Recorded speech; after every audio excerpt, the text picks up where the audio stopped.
Hello बच्चों। बच्चे अभी अभी सीबीएसई ने एक नोटिफिकेशन निकाला है for the student of 9 to 12। जो बच्चे इस साल 9 से लेकर 12 तक है करंट एकेडमिक सेशन में, डेट इज 24-25, सीबीएसई ने अभी 3 तारीख को एक बहुत इंपॉर्टेंट नोटिफिकेशन निकाला है। बच्चे हम प्रॉपर सीबीएसई के वेबसाइट से जाके समझते हैं वो नोटिफिकेशन क्या बोल रहा है। बहुत इंपॉर्टेंट इंफॉर्मेशन, बहुत इंपॉर्टेंट वीडियो होने वाली है। जो बच्चे इस साल आप पेपर देंगे 2024-25 का 10th and 12th board exam के लिए और ज्यादा इंपॉर्टेंट है। आइए हम सीबीएसई की ऑफिशियल वेबसाइट से जाके समझेंगे। ये मैं सीबीएसई के वेबसाइट पे हूँ, cbseacademic.nic.in। उसमें पहला ही सर्कुलर ये है, assessment and evaluation practice of board for session 2024-2025। आइए देखते हैं इसमें क्या बोल रहा है। ये जैसे ही मैंने इसमें क्लिक किया, देखिए ये एक सर्कुलर आ गया है जो कि 3 अप्रैल, आज के ही दिन, बहुत इंपॉर्टेंट सर्कुलर है बच्चे। 3 अप्रैल 3 अप्रैल 2024 को, जो कि आपके स्कूल के हेड्स पे भेज दिया गया है, all the head of school affiliated to CBSE. तो बड़े ध्यान से सुनना, ये क्या बोलने वाला है। हम पूरे ये सर्कुलर को समझेंगे इन एंड आउट, क्या चेंजेस आया है, पहले क्या था और अब क्या चेंजेस आया है। ठीक है बच्चे, यहाँ पे क्या बोल रहा है कि जो हमारी जो न्यू एजुकेशन पॉलिसी है उसी के अकॉर्डेंस पे ये एक सर्कुलर जारी किया गया है सीबीएसई के साइड से। The board, in accordance with National Education Policy 2020, has taken multiple steps towards implementation of competency-based education in schools. मतलब स्कूल में कॉम्पिटेंसी वो पिछले दो तीन साल से ये आ ही रहा है। जब से न्यू एजुकेशन पॉलिसी 2020 है तब से सीबीएसई कुछ ना कुछ स्टेप ले रही है और आगे भी बहुत सारे स्टेप लेगी। ये कॉम्पिटेंसी बेस्ड इनको करिकुलम अपना बनाना है। ठीक है, इसमें क्या बोल रहा है, the ranking from aligning assessment of competency development, ये सारी चीजें। The main emphasis of board has to create education ecosystem was to create educational ecosystem that would move from rote memorization। देखना बच्चे यहाँ पे क्या बोलना चाह रहा है, ये ध्यान देंगे। ये जो रोट मेमोराइजेशन सिस्टम था, जो रट्टेबाज वाला जो सिस्टम था पहले, and towards learning that focus on developing the creative, critical and systems thinking capability of student to meet the challenge of 21st century. 21st century के अकॉर्डिंगली आपको रट्टाबाजी नहीं करना है। अब कोई भी सब्जेक्ट में 10 to 12 में अब आपको जो है चीजें critical thinking, creative, system thinking, इस पे ध्यान देना है। समझ रहे हो? तो उसके लिए नीचे आगे बता रहा है कुछ वेटेज चेंजेस किया गया है। हम नीचे इसको पढ़ेंगे क्या क्या चेंजेस है।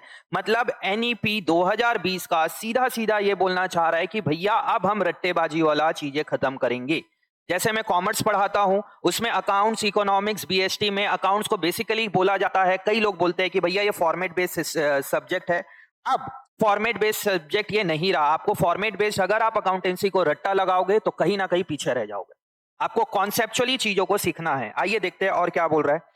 The board has release guidelines with circular. इतना मतलब इसमें ये बोलना चाह रहा है बोर्ड जो है वो 2019 में भी इससे रिलेटेड कुछ सर्कुलर लेके आई थी, फिर जनवरी 2019 में, मार्च 2019 में, 2020 में, और अब 2024 में, 2000 मई 2022 में भी लेके आई। अब फिर अगेन ये लेके आ रही है as per new education policy by including more competency based question in the classes 10th and 12th board examination।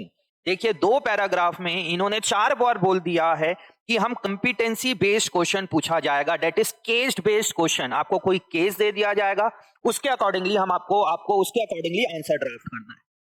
समझ में आया? मतलब बेसिकली यहाँ पे बार बार बोल रहा है आप रट्टा लगा के जाओगे तो आप एक्चुअल में एग्जाम में अच्छा परफॉर्म नहीं कर पाओगे। आपको डीप रूट पे जाके चीजों को समझना पड़ेगा। आइए आगे देखते हैं। Appropriately, the board is continue with aligning the assessment and evaluation practice with new education policy 2020 for the academic session 24-25। ये सारी चीजें बोल रहा है। अब देखिए यहाँ पे क्या बोल रहा है। The changes for class 9th to 12th year ended board examination 2024-25। अब इन्होंने क्या क्या चेंजेस लाया है ये इन्होंने यहाँ पे क्लियर कर दिया है। आइए देखते हैं 9th और 10th में क्या है। 9th और 10th में कोई बहुत ज्यादा चेंजेस नहीं है, या आई थिंक कुछ भी चेंजेस नहीं है। इसमें पढ़ते हैं क्या बोल रहा है। Competency focused questions in the form of MCQ, क्यूज, case based question, source based integrated question और एनी अदर टाइप 2023-24 में 50% हुआ करता था, वो करंट ईयर भी 50% ही है। मतलब 2023-24 में 50% केस बेस्ड क्वेश्चन होते थे, इस साल भी 50% ही रहेगा for the student of 9th and 10th। MCQ last year भी 20% हुआ करता था, इस साल भी 20% है, मतलब 9th और 10th में कोई चेंजेस नहीं है। Short answer long answer type question as per existing pattern 30% था, करंट भी आपका 30% है, तो चेंजेस कुछ नहीं है 9-10 में, बट 11th और 12th में बच्चे चेंजेस है। आइए देखिए for classes 11th and 12th। ठीक है, यहां पे क्या बोला जा रहा है बच्चे, competency focused question in the form of MCQ, case based question, source based integrated question और एनी अदर टाइप, ये जो लास्ट ईयर आपका होता था 40%, इसी चीज को अब बढ़ा के कर दिया गया है, 50%। देखना ध्यान दो, जो लास्ट ईयर आपका 40% था वो इस साल कितना हो गया है, 50% हो गया केस बेस्ड क्वेश्चन, जो आपको किसी भी फॉर्म में आ सकता है, एमसीक्यूज फॉर्म पे आ सकता है, केस बेस्ड क्वेश्चन है, कंपिटेंसी फोकस्ड क्वेश्चन है in a form of MCQ / case based question. समझ में आया, जो पिछले साल 40% था वो इस साल 50% हो गया है। एमसीक्यू जो पिछले साल 20% था वो इस साल भी अभी भी 20% है।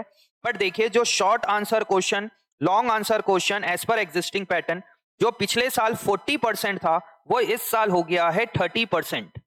मतलब जो शॉर्ट आंसर टाइप है, लॉन्ग आंसर टाइप है, डायरेक्ट क्वेश्चन जो लास्ट ईयर 40% आता था, अब उसको घटा के 30% कर दिया है, और जो case based question last year 40% आता था, अब उसको बढ़ा के 50% कर दिया है।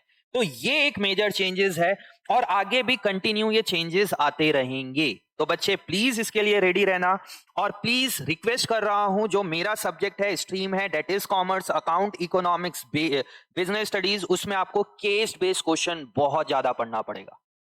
समझ रहे हो, कोई घबराने की बात नहीं है। अच्छा है अपन टाइम के साथ अपडेट हो रहे हैं, चेंजेस आना एक बहुत अच्छी बात है। तो सीबीएसई ने बहुत अच्छा नोटिफिकेशन सर्कुलर रिलीज किया है, इससे हमें ही इंप्रूवमेंट होगा बच्चों के साथ। ठीक, तो इसको आपको समझना है बहुत अच्छे से, और अपनी प्रिपरेशन ऐसे करनी है, कोई पैनिक और घबराने की बात नहीं है। बहुत अच्छे चेंजेस है, हम मेहनत करेंगे, खूब मेहनत करेंगे और चीजें हो जाएगी। ठीक है बच्चे, प्लीज वीडियो अगर अच्छी लगी तो ज्यादा से ज्यादा इसको अपने सारे स्कूल फ्रेंड्स और ग्रुप में फॉरवर्ड करिए, ताकि ये सर्कुलर के बारे में जल्दी से जल्दी बच्चों को पता चल पाए। ठीक है बच्चे, चलिए बाय बाय, मिलते हैं अगले वीडियो पे।